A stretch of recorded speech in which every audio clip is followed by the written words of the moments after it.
Exact. Fait que remplacer l'homme par la machine, c'est comme imprégné de, je sais pas, c'est devenu un pattern. Et les derniers à se faire remplacer, ça va être les corps policiers. Mais on sait qu'il y a déjà des policiers robots à Dubaï en service.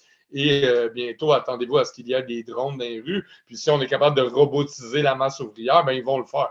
Mais tout ça pour dire, j'ai oublié ta question. Il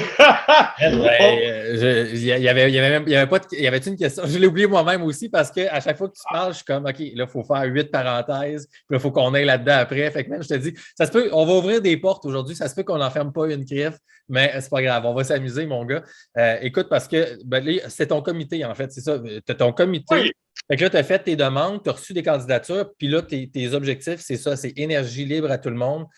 Puis idéalement, s'il y a un parti politique qui peut être un vecteur pour ça, ben, tant mieux, puis tu vas pouvoir te joindre à ça. C'est ça. Fait que là, tu es en démarche, mais il n'y a rien de concret encore, right? Tu commences ton truc. Là, Exact. Exact. Okay. C'est genre, on est en train de mettre ça en place. Il n'y a rien de certain, il n'y a rien de concret, mais tu sais, le but, c'est de lancer l'idée dans l'univers.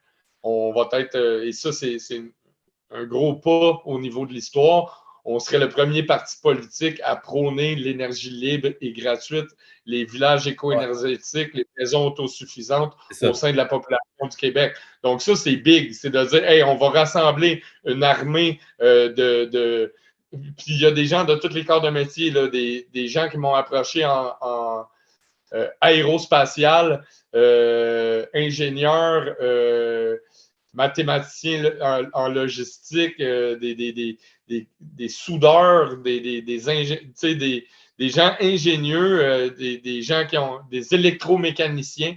Et on va former des petits comités pour essayer de rendre les véhicules non polluants avec un carburant comme l'hydrogène, parce que, avec 1 litre d'eau, on peut faire 700 litres de carburant d'hydrogène. Et c'est non polluant, ça ne fait que se transformer en vapeur d'eau. Et c'est écologique, renouvelable, infini, puis ça ne coûte pas 2 piastres le litre comme le pétrole.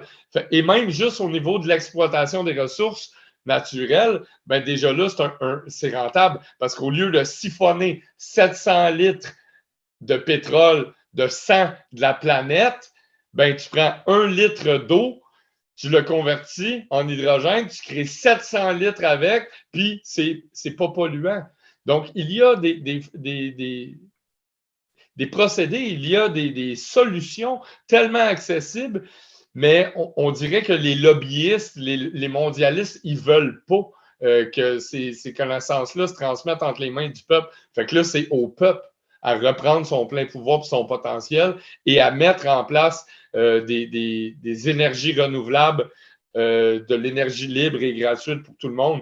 Mettez tous vos cerveaux ensemble, puis on va s'en aller vers un monde meilleur au lieu de continuer à lutter contre un système désuet qui, lui, n'est pas là pour le bien commun. Écoutez, on masque des enfants, on les empêche de jouer ensemble, on a tué toutes les PME, toute l'économie locale. On avait le droit d'aller au Walmart, au McDonald's, à SQDC puis à SAC, mais le boulanger du coin, lui, son service n'était pas essentiel. Les gens qui apportent des soins holistiques, des ostéopathes, des massothérapeutes, non, ça, c'est pas essentiel. On ferme les gyms, tout ce qui est bon pour la santé, mais tu as le droit de manger du junk food.